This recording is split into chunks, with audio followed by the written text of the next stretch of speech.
All right, let's move.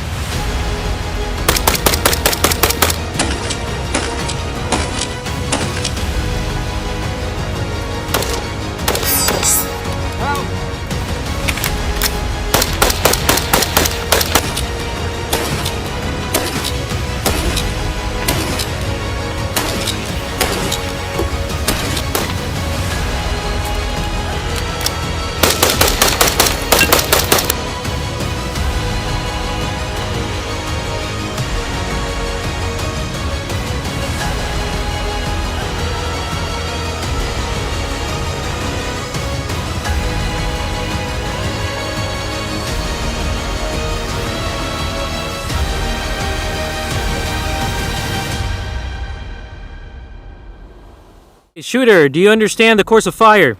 Roger. Got 5 rounds in the mag. I got another 5 rounds in the other mag. We're going to transition. Just shoot 5 at steel and call it a day. Okay? So I'm gonna lock and load this 5-round mag. Okay? Okay. Shooter, make ready. Ready. Go!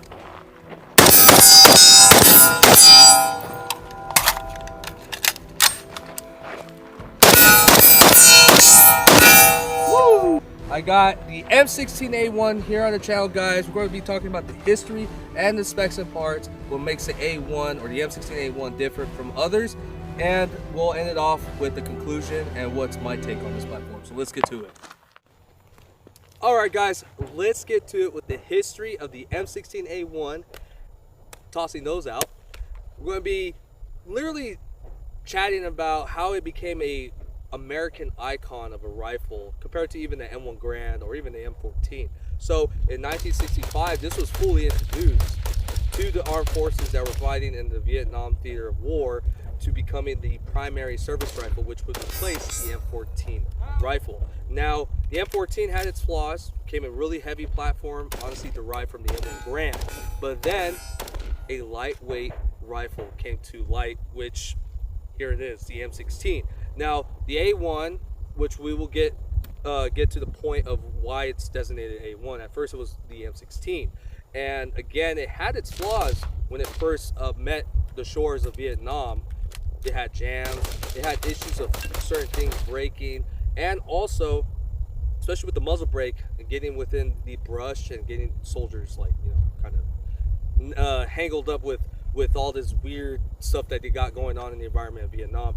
And again, they didn't even have instructions on how to clean this weapon. It was quote unquote said to be a self-cleaning rifle, and again, that was not the case when it went down there in the theater of war. So again, after multiple uses and a lot of soldiers coming back with complaints about this platform, they came up with the upgrade, which would be the M16A1, which we have here today. Now again, there are small minute things that are not A1 based. This will be for a future rifle, which we'll have on the channel, the A2. But again, this is as close as I could get with a budget to getting an M16A1. And again, I want to bring this up, a little fun fact. This was actually adopted by the Air Force first during 1965 by one of the generals at the time, talking to Eugene Stoners when he developed this rifle, and honestly put an order in for his troops,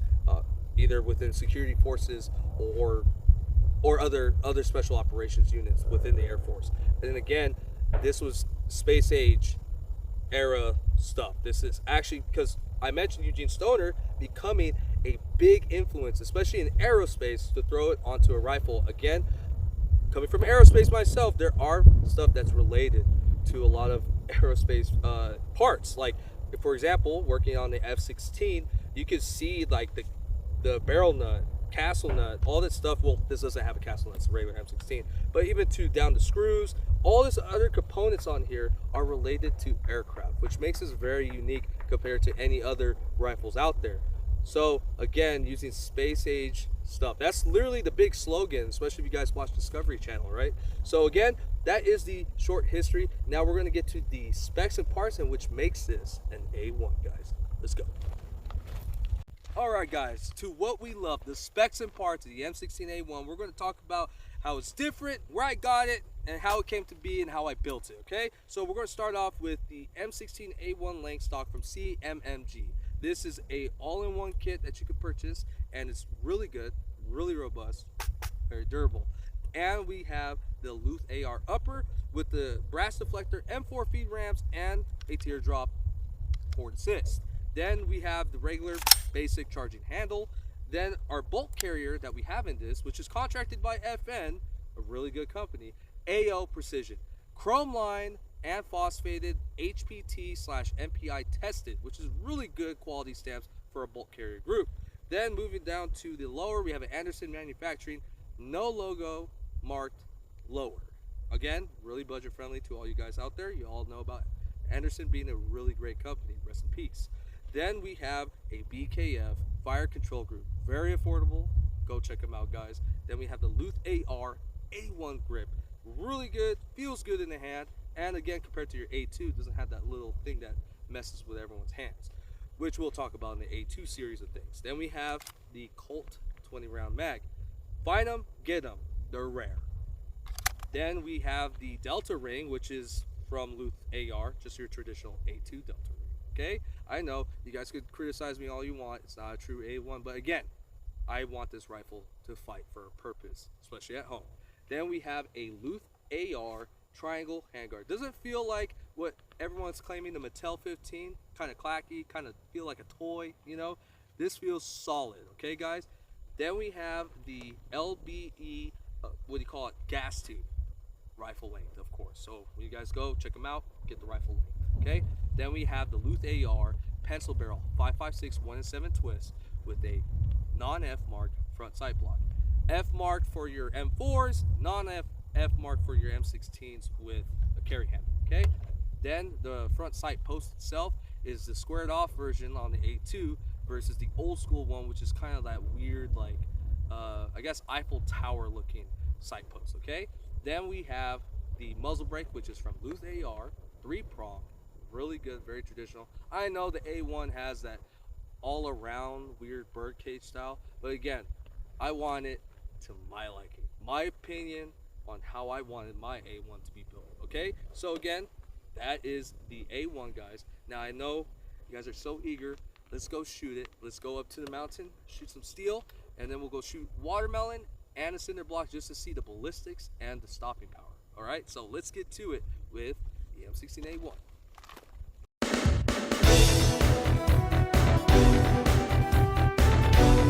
And we're back. So I got 10 rounds locked and loaded. I'm going to shoot from relatively a really good far distance standing, okay, because not a lot of people can make this shot, average novice shooters. So we're just going to test range capability. I have 55 grain 5.56 locked and loaded, so let's get to it. Are you ready, camera guy?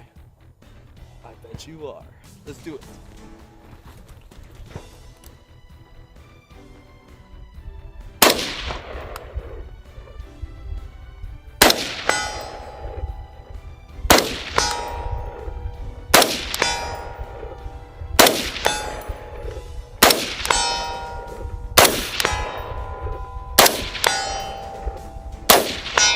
Ooh boy, you thought that was it?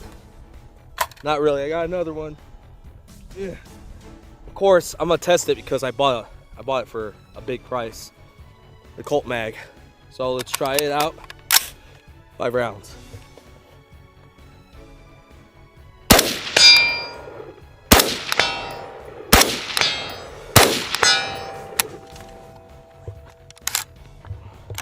I wonder what kind of ammo that was, because I think it might be. Let's take a look. Because I've been having bad luck with some of this ammo. Dude, that one's straight up a dud. Oh. That one's a dud, dude. It's a, yeah. Garbage. Garbage also.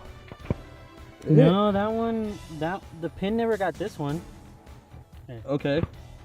Oh. I don't think that cap is good. Yeah, I see the primer's a little bit out there. Okay, well, garbage. All these rounds are garbage. Yeah, you're right. Look at that primer. That primer's not good. Yeah, garbage, straight garbage, guys. Look out for ammo. Shit. Well, you know, it was a good run. So let's get to the watermelon. All right, guys, so we are here to shoot watermelon because at G.I. John TV, we are too cheap to buy ballistic gelatin. So we got watermelons. That's right. And we're going to get some good footage on that. So when we see the ballistics of the 5.56 55 grain go right through that melon, I'm telling you, it's like some cowabungas, baby. So we're going to shoot through it right now. Got it locked and loaded, so let's get at it with these melons. Okay? All right, let me know when. And go.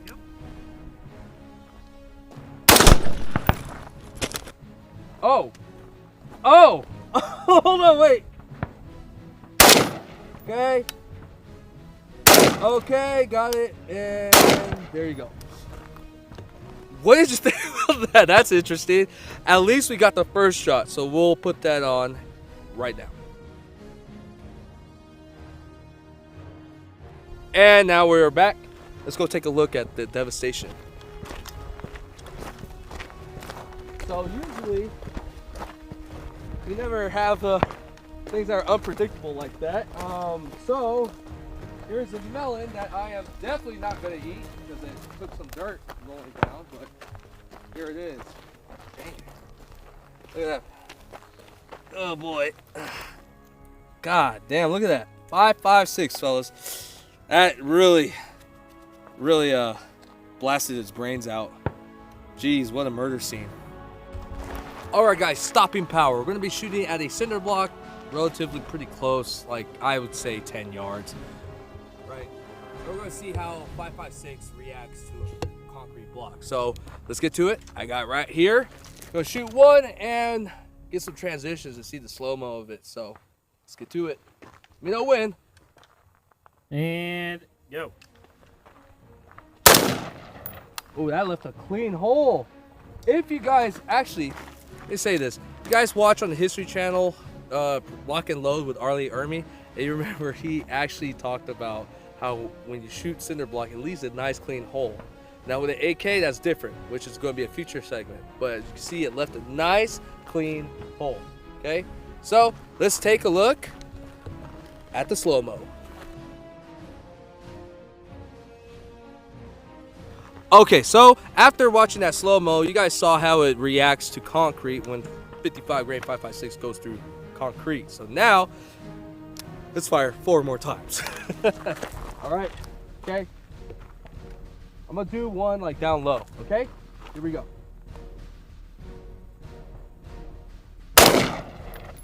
Damn. You took it out, bro. It took it out. Hey, let's just, hey, screw the other 3. Let's take a look at it, man. All right, so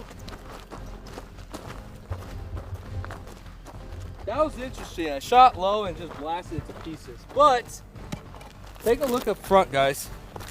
It left a nice clean hole. But then when you look in the back, it just stopped right there. Pretty interesting, right? Now again, we'll get footage of how this came about because it just split into pieces. Pretty cool. Hey, you think I should shoot some more? Yeah? You can shoot like that. Yeah. All right, let's get back to it, guys. Right now. So, last 3 rounds, let's see. I'm gonna just honestly obliterate the crap out of it. Here we go.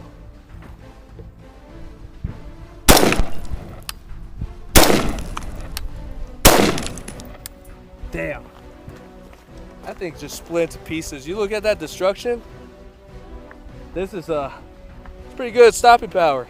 But, you know, it could be better. Let's see 7.62 when I bring out an AK on the next episode. Just not right now.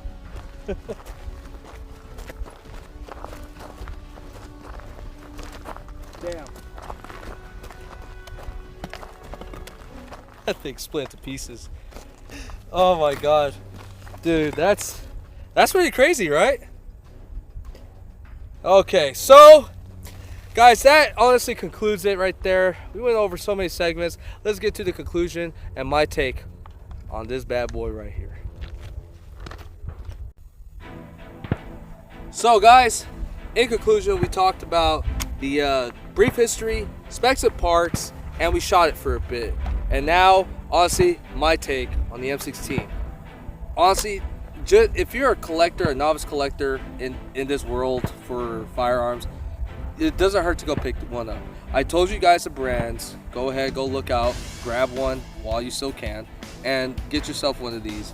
So you guys at least have a piece of history, especially with our cultures as Americans. We're big advocates on firearms, and this is a big one that honestly left an imprint on every child in this country. And let me also emphasize, currently this country has been using this platform since 1965. That is a long time, okay? A really long time. And nothing hasn't changed. Even when the Army is trying to transition to a new platform, it doesn't top off the simple mechanics of this rifle. So again, if you guys really want the predecessor to all current ARs being manufactured or current service rifles being serviced by our armed forces, go ahead, get one. This A1, honestly, what I did here, in order to make it a actual platform to survive in modern combat, meaning these little small changes that you guys may criticize me about, again, it's small changes that I could actually use this, right? Because the older ways, those are older models. I'm just not all about that. I like the new version that the A2 incorporated, which we'll talk about next episode. But again, the A1, guys, go ahead, grab one of these. It's beautiful. It's honestly a piece of history.